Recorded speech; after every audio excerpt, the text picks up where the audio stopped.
Hey guys, Module 3, Family Systems from the Walsh book. So, remember you should have already turned in your counseling philosophy last week. If you haven't done that, please get it submitted. This is on Chapter 3, Contemporary Two-Parent Families. So let's talk about what that means. This is totally different, although we've had since the 70s to get used to this model as a family dynamic. It is different than the traditional model with one parent as a breadwinner, typically the father, and one parent as a stay-at-home, typically the mother. This has been totally different now for 45 years. But if you look at socio-logical changes, that's about the length of time that it takes society and statisticians to decide how we've been affected. So looking at these different kinds of changes, with two-parent dual earner families, there are a lot of stressors in the relationship. Some of that explains why we have nearly 50%, sometimes over 50% divorce rate in our marriages. And we have other kinds of relationships, which are cohabitation or same-sex or grandparents or parents that have left the family unit altogether. We have accordion families. In marriage and family systems terminology, an accordion family can be an incarcerated parent. It can be a parent who works bi-coastally. It can be a parent who is in the military. They go off, they come back, which is the accordion syndrome. So looking at these things, if you look across family life cycle changes, when people are attempting to form their own families, they're launching out from their nuclear family, looking for the task of intimacy according to Erikson beliefs, psychosocial stages. Dating, marriage, learning how to be a couple. That is a stressor that's complicated instantly if the female is already pregnant or if there are already children that are involved in the couplehood. Not having the opportunity to go through that cycle, dating, marriage, couplehood, and determining who you are as a couple prior to determining who you are as a parental system and a family system can create stressors of its own. Going into the next cycle, when there's a baby that is planned or not planned, there's a birth, there's the child coming out and the emergent family. What does it look like to be a family? Looking at systems theory, the parents have a subsystem. Each parent to each child is a subsystem. Each parent to all the children are a subsystem. The parents as a couple are parents to each child and to the children as a subsystem. Each sibling is a subsystem to each other sibling individually and to the other siblings as a system.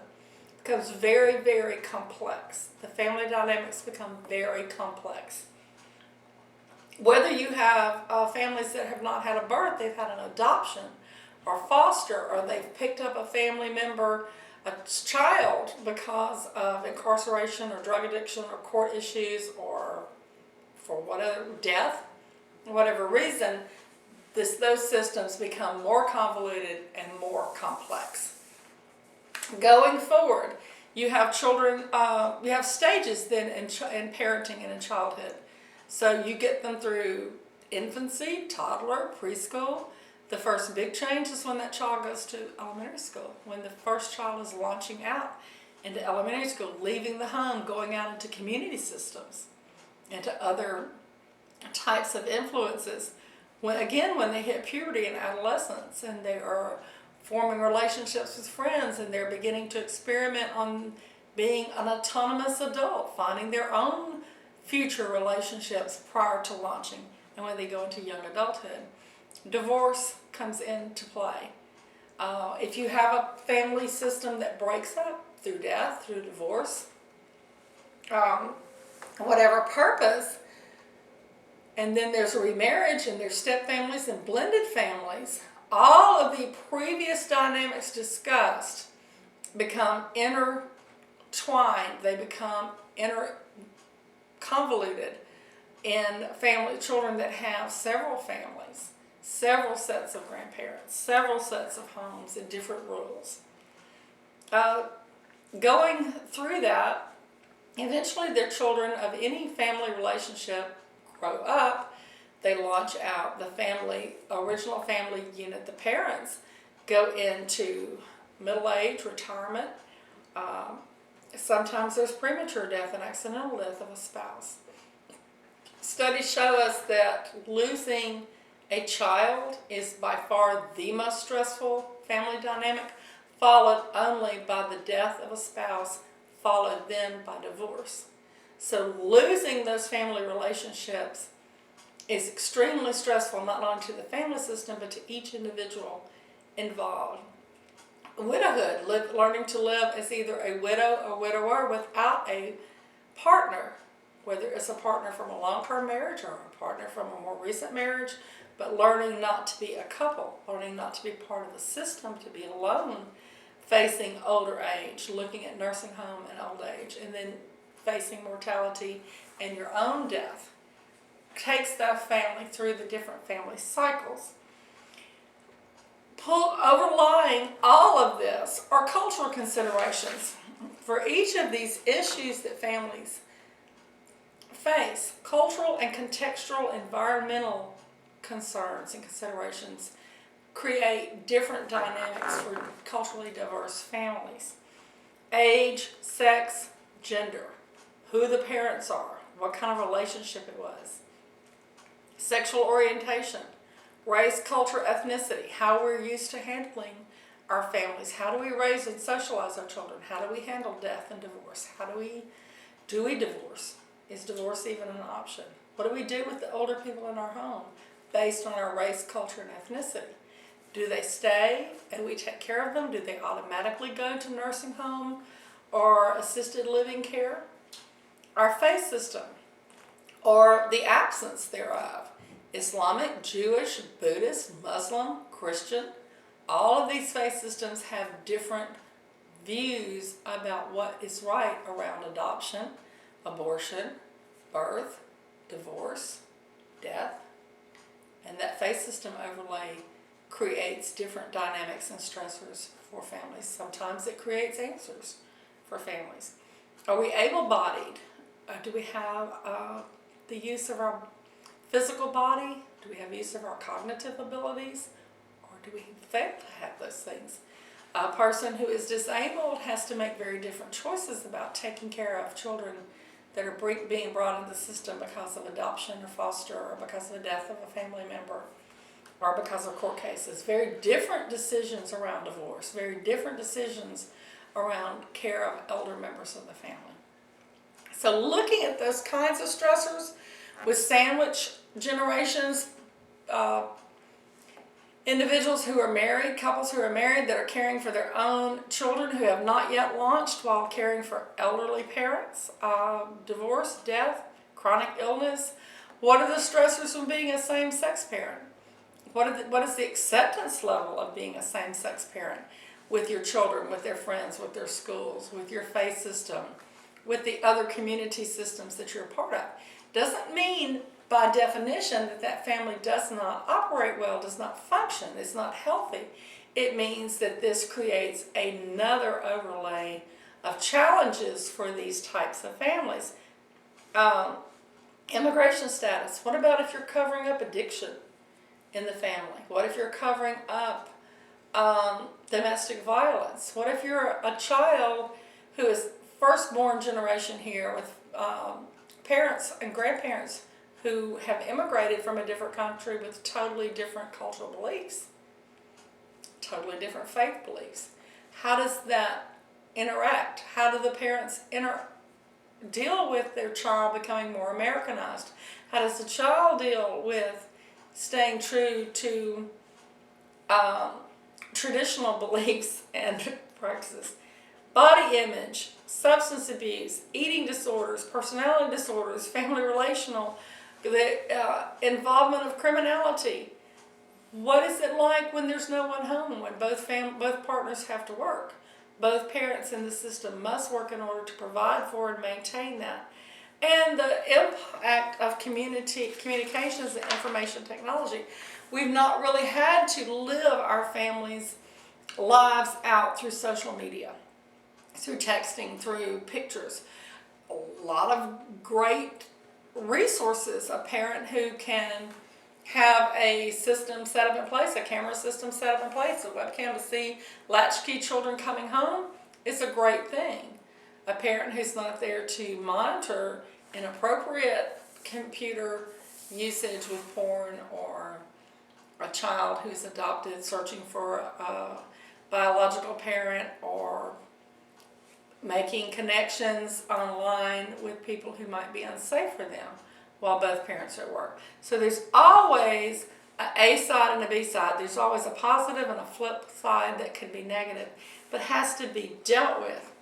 If you're looking at the epidemiology of a two-parent dual earner family that's a traditional family with a mother and a father, it's increasingly becoming more of a rare dynamic. It's moving out of the norm to make room for families who are coming together to raise children, to maintain households that look somewhat different. The traditional heterosexual parent dual earner family is only represented by 23% at this point, which means that we have 77% of families who look differently. So when you're thinking about doing marriage and family counseling, one, you as a counselor have to be open to that dynamic and open to those clients who come in presenting from a different view than maybe what you're used to. But you also have to have resources to help these families cope with all the challenges around the family life cycle, plus the challenges that are presented by they're not necessarily fitting that actual dynamic. Huge increase in single parenthood, both male fathers singly raising parents, as well as females singly raising children. But to leave out fathers as a part of that whole is a mistake, because there will be fathers who come in who have custody of their children with a mother who has visitation rights or who is absentee, and to be prepared with something that will work well for that family, some resources and interventions that will work well for that particular family. Also, same-sex parenting parents and cohabitating heterosexual parents, grandparent-led families, and looking at the high divorce rate.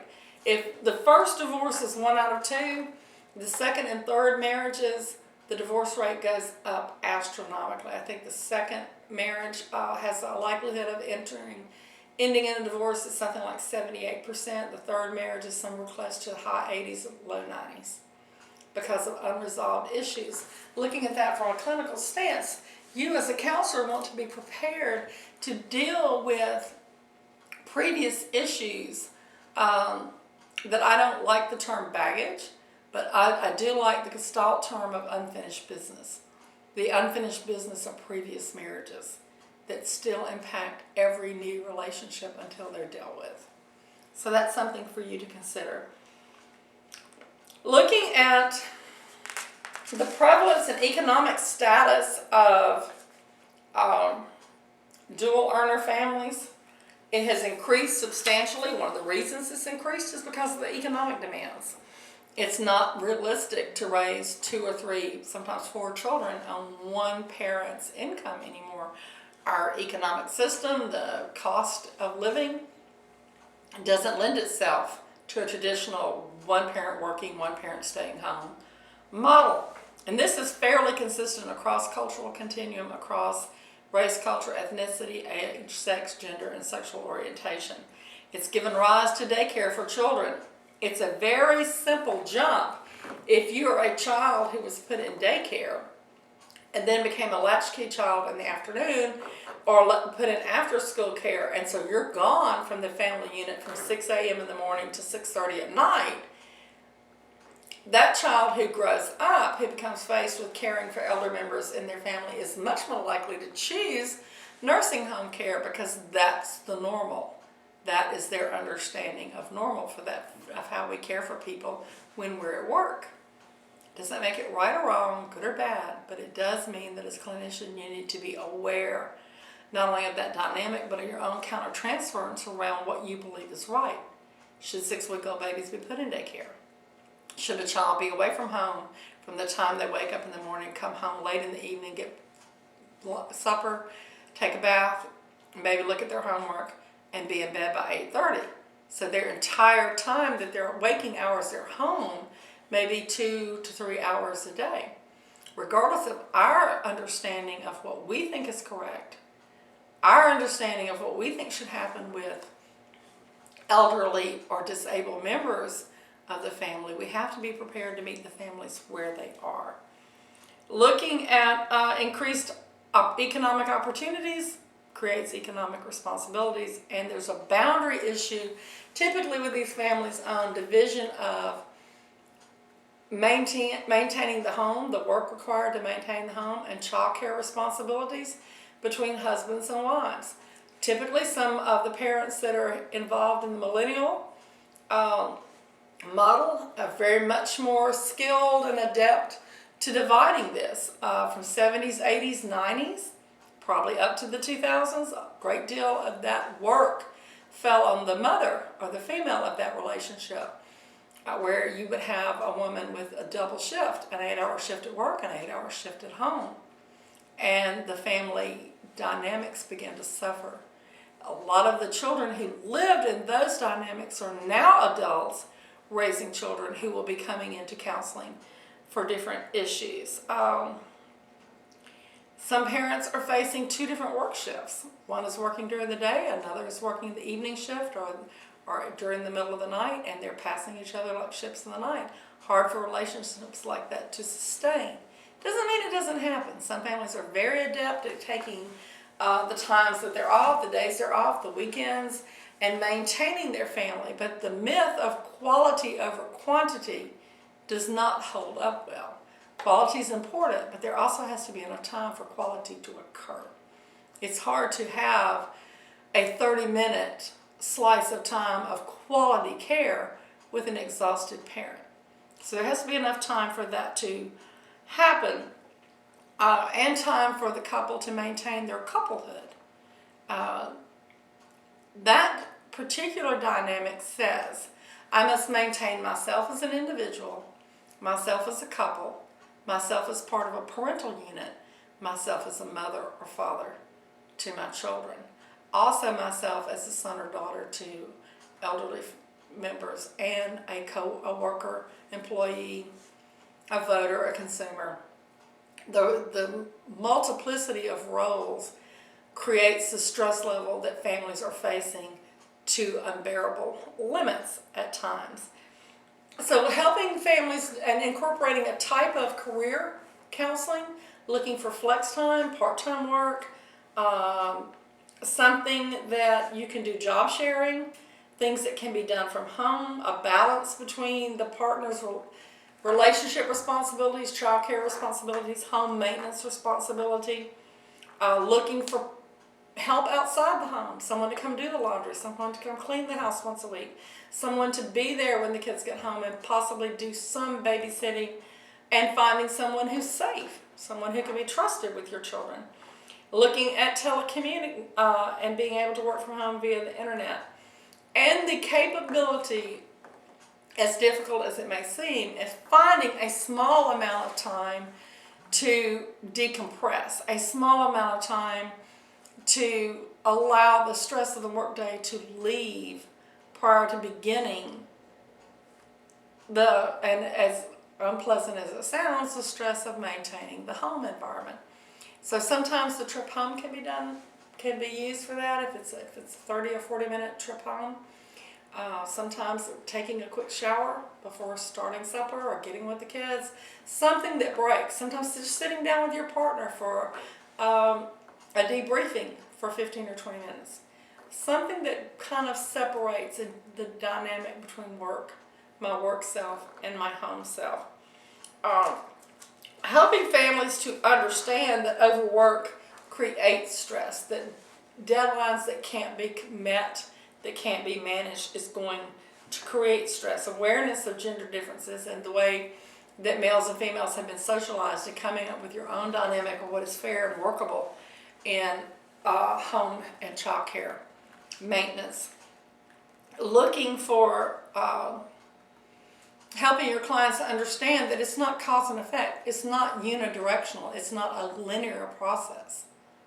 It is recursive. It is spiraling. It is like any family dynamic that is out of control. There are so many different overlays, and helping those families pick those apart and begin to deconstruct what's negative, reconstruct from a narrative stance what is positive. And helping families understand that has been a loss of maternal influence in the home and how to cope with it. That it was not a matter of having a mother in the home, it's a matter of having a parent in the home. And that dads make great parents, that they do whatever the family has to do to work those things out for the best interest of the children they're raising and to keep their own couplehood intact. Looking at multiple roles and family members' perceptions of what is fair, what is equitable. When you're looking at these families in treatment, you're looking to develop coping skills, problem-solving skills, decisional balance skills, communication skills, how to balance expectations and levels of satisfaction, how to scale back expectations. Is it necessary that the house is cleaned every day? If the dishes are in the dishwasher and we're meeting the bare minimum standards to keep defects away from the home, is that good enough? Are the weekends for house cleaning and yard work, or are the weekends there to reconnect as a family? Looking at better management, balancing fun, relaxation, leisure time with work responsibilities, and normalizing for the family the struggle, that they're not in this alone. Normalizing the struggle is a huge part, I think, of the clinical work, and that of course is stressful. No, there's nothing wrong with you. Well, we need to find a way to make this work for you. In families that are, because you have to at the end of your time choose the circumplex model, the Beavers model, the McMaster's model when you're doing your couple assessment. This particular chapter looks at Beavers. I wanted to talk with you about it briefly. Robert Beavers looked at an assessment of family competence versus family style. Central concepts were how well is the family functioning? If it's functioning, children are being raised, loved, nurtured, secure, stable, protected, safe. Jobs are being worked, money is coming in to pay the bills, the house is maintained, the relationship is strong. Families that are functioning are by definition healthy. Family competence, how good are we at this? How well do we parent our children? How well do we maintain our work-home relational balance? How well do we maintain ourselves as an individual, a couple, a parent? So family assessment. And what kind of family style is going on? When he's looking at family styles, he's looking at things like borderline families, those that are teetering on the edge. Totally dysfunctional families, chaotic systems that have run amok. Usually those families have defects, case plans, or they have legal involvement, or they have some other things that have driven them, the school, law enforcement, into treatment. Optimal families, families that are doing pretty well. Mid-range families, not doing so great, but still hanging in there, and families that can just be considered adequate. Beavers looks at how well do they function, what kind of boundaries are in place. Boundaries are important in families. If they're so rigid that a child cannot launch forward or go out and have friends, that those boundaries cannot be loose enough for outside influence, healthy outside influence, or are they so loose that anything goes? No rules, stay out all night. How do we communicate? How ambivalent are we? How direct are we at explaining to our children what we believe in, what the rules are, what are the expectations, and then following up? And how do we maintain intimacy with ourselves, with our partners, with our children, with other important people in our life? If you're looking at the circumplex model, which falls into the next module with chapter 4, that couple and / family map looks at the couple versus the individual. How balanced or unbalanced are we? Again, it looks at communication skills.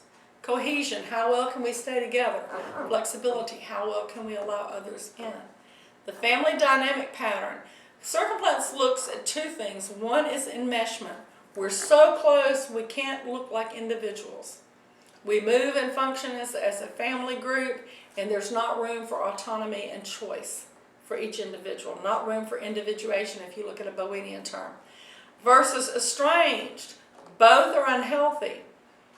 A healthy family has each member connected to the family as a whole, but with autonomy and freedom to be their own individual self. Estrangement means I couldn't find that balance and I had to cut my family off. It's never a good thing. It may be a necessary thing, but we're always connected to those families within, and we tend to recreate those patterns that we tried so desperately to escape from in our own family. Circumflex assesses flexibility and cohesion over time. The Circumflex model and the Beavis model are largely used by the military more than any other system that I'm aware of. The Circumflex model has been expanded into FACES, which is also in the book later on, and the Prepare Enrich, both for helping with marriage and family therapy. You can see those on page 532 and 541 of your book. So I hope this has been helpful to you, and we will look at Module 4.